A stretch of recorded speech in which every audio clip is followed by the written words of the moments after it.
বিভিন্ন প্রতিকূলতার কারণে এপ্রিল মাস জাতীয় নির্বাচনের জন্য উপযুক্ত সময় নয় বলে মন্তব্য করেছেন বিএনপি মহাসচিব মির্জা ফখরুল ইসলাম আলমগীর। তিনি বলেন, বিএনপি মনে করে ডিসেম্বরে জাতীয় নির্বাচন সম্ভব।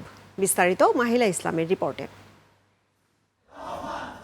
পবিত্র ঈদুল আজহা উপলক্ষে সকালে বিএনপির প্রতিষ্ঠাতা শহীদ প্রেসিডেন্ট জিয়াউর রহমানের সমাধিতে ফুল দিয়ে শ্রদ্ধা জানান বিএনপির মহাসচিব মির্জা ফখরুল ইসলাম আলমগীরের নেতৃত্বে দলের স্থায়ী কমিটির সদস্যরা।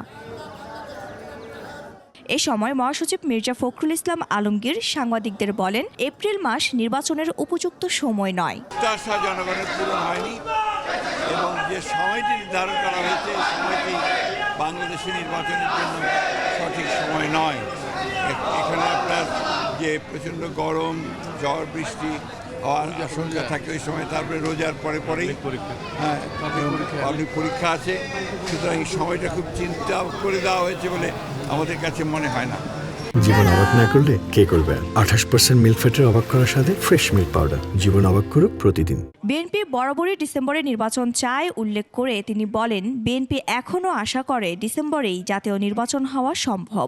আমরা মনে করি যে ডিসেম্বরেই নির্বাচন হওয়া সম্ভব এবং সেটাই জাতির জন্য সবচেয়ে উপযোগী হবে। এ বিষয়ে দলগতভাবে পরে সিদ্ধান্ত জানানো হবে বলেও জানান এই নেতা। মহান দিন। মাহিলা ইসলাম, 21 টেলিভিশন, ঢাকা।